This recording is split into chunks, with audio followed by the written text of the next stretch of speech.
Bien, vimos entonces muchas características de forma de magnetismo, pero nos falta ver una característica que es fundamental. Porque en definitiva todavía no hemos explicado por qué existen los imanes permanentes o por qué, por ejemplo, si ustedes han visto alguna vez un clavo acercado a un imán, luego, una vez que el imán desaparece, el clavo queda como un poco magnetizado, a pesar de todo, y puede traer otro pequeño clavo.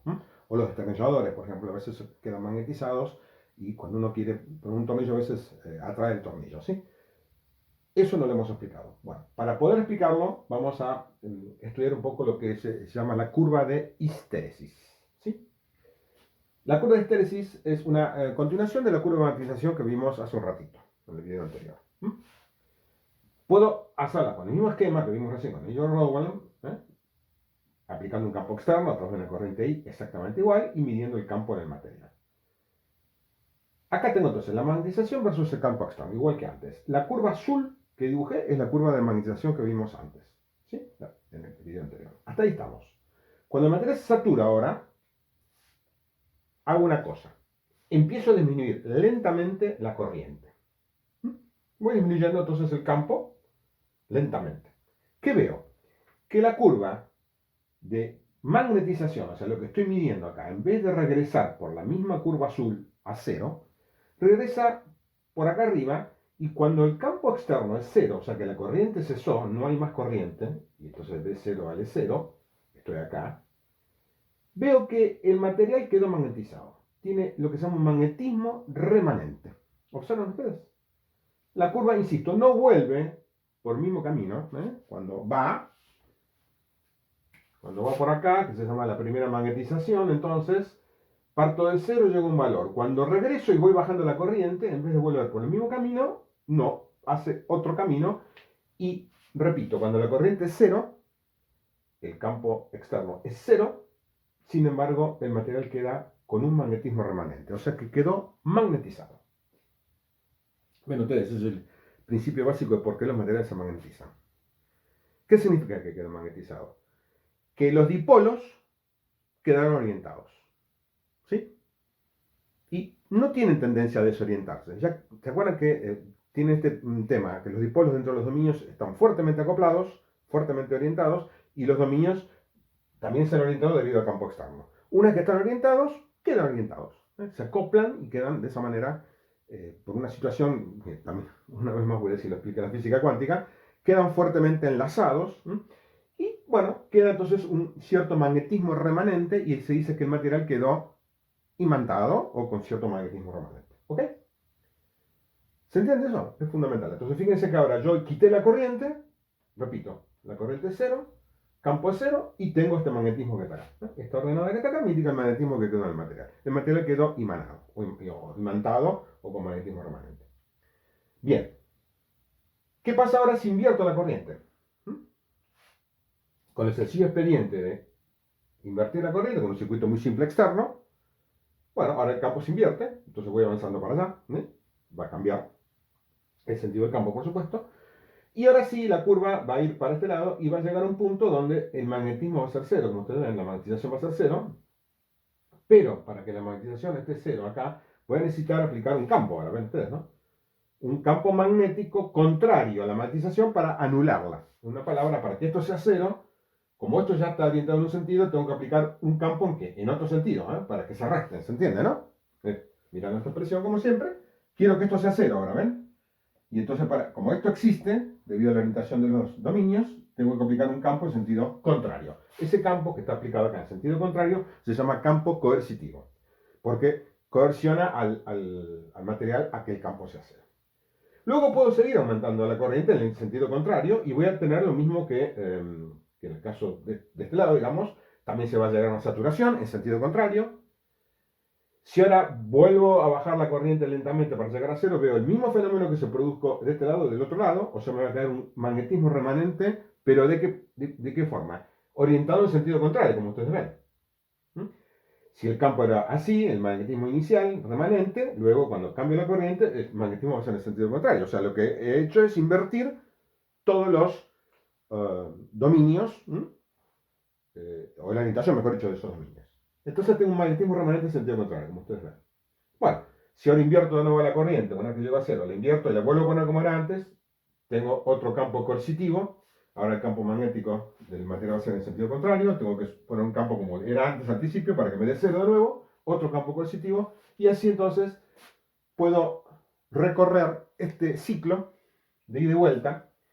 Y como ustedes ven, produce la curva roja siempre. ¿Mm?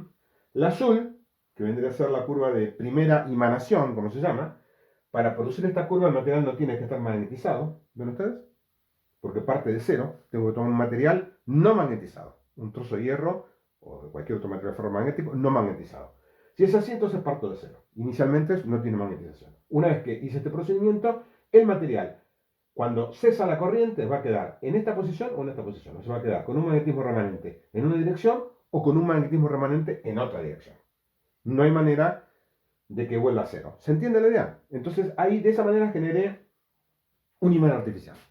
Por supuesto, ese que estudiamos, que vimos, que es bastante fuerte, este chiquitito que está acá, es especial, ¿no? Por supuesto, no es un hierro común, sino que tiene propiedades especiales, como tantos estudios que se hacen con materiales, que hacen que entonces este magnetismo remanente pueda ser muy alto. En el libro tienen algunas figuras de este ciclo de estéresis que puede ser muy alto, muy gordo o muy finito, de acuerdo a la aplicación que yo necesite. La pueden ver en la figura 28-29, no os voy a repetir porque si no, no terminamos más tampoco con esto. 28-29, ven la figura y van a ver distintos ciclos de histéresis para distintas aplicaciones. Si esto es muy grande, bueno, el magnetismo remanente puede ser muy grande. Puede ser pequeño, depende lo que yo necesite. ¿Ok? ¿Cómo logro más magnetismo o menos magnetismo? Bueno, esos son justamente aleaciones que se estudian en la teoría de los materiales. ¿Ok? Bien. Entonces, de esta manera vemos la importancia que tiene. Fíjense, esto por ejemplo, más allá de que yo lo pueda aplicar en un imán permanente, el imán permanente por supuesto como en este caso va a quedar siempre orientado, ya no va a cambiar, porque una vez que lo pongo en una orientación queda, mientras que no haga otra cosa. Pero, ¿se acuerdan que hablé de los discos rígidos? ¿Sí? ¿Cómo puedo guardar información yo en este tipo de cosas? Bueno, fíjense, en un disco rígido, ¿cómo se guarda la información? Bueno, si yo tengo un pequeño trozo de material, cuando grabo la información, ¿qué puedo hacer? Le aplico un pulso de corriente de un cierto sentido y luego cesa ese pulso de corriente. ¿Cómo me queda entonces? Me queda magnetizado de una manera. Si le aplico un pulso de corriente en sentido contrario, queda magnetizado de otra. O sea que puedo, en un trozo pequeño de material, un pequeño dominio magnético, ¿qué puedo hacer? Puedo orientarlo de una manera o puedo orientarlo de otra. ¿Se entiende la idea? Eso va a ser a mi elección, de acuerdo que la corriente sea por un lado o sea por otro. Ese es el momento de la grabación de la información. Luego, cuando quiero recoger la información, quiero leerla, ese elemento pasa a través de una cabeza magnética por inducción de Faraday. ¿Qué va a hacer? Un campo magnético que está pasando, fíjense que el disco está girando, entonces pasa ese dominio que tiene una magnetización, pasa a través de la cabeza genera una tensión inducida, cuyo sentido, como ya sabemos, por la ley de Lenz, va a depender de qué cosa? Del sentido de orientación del campo en el dominio en el disco.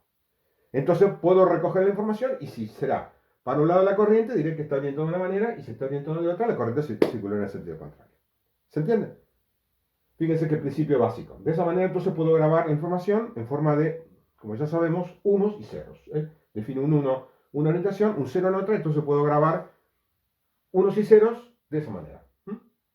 El material queda, por supuesto, una vez que lo grabé, queda con la información porque todos los míos quedan orientados, como ustedes ven. A corriente cero queda el magnetismo remanente. Muy bien. Una última cosa, si yo quisiera volver el material a su estado original sin magnetización, hay algunos procedimientos, tres, que uno puede pensar.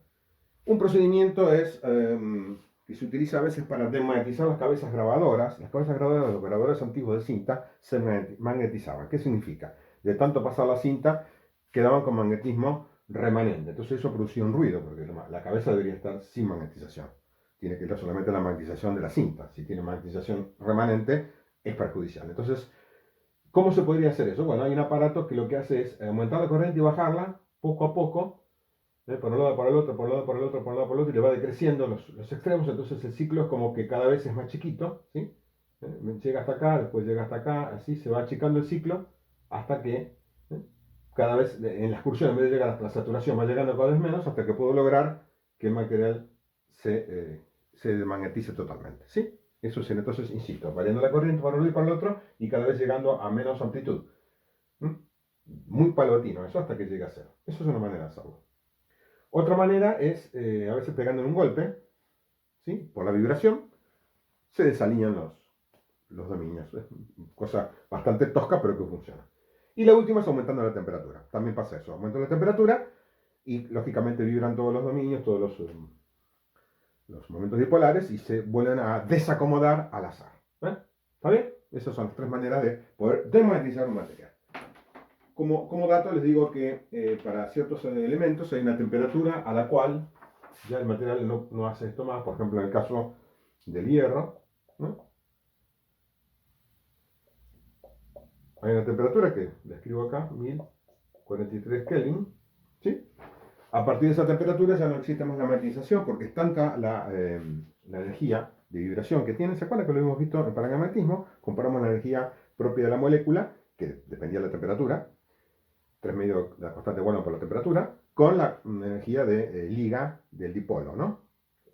Entonces, para una cierta temperatura, en el caso del hierro, que es muy alta, como ustedes ven, pero a partir de esta temperatura no se ve ningún fenómeno ferromagnético más y el hierro se vuelve a comportar como si fuera un elemento paramagnético, a esta temperatura. ¿Ok? Bien, con esto entonces terminamos el estudio de los materiales y vamos a partir de ahora a ver algunos ejemplos de aplicación, sobre todo, o mejor dicho, no sobre todo, sino únicamente la aplicación de los materiales ferromagnéticos. Y vamos a utilizar, de todas estas expresiones, como ya sabemos, vamos a utilizar esta que es la más simple de todas. ¿Sí?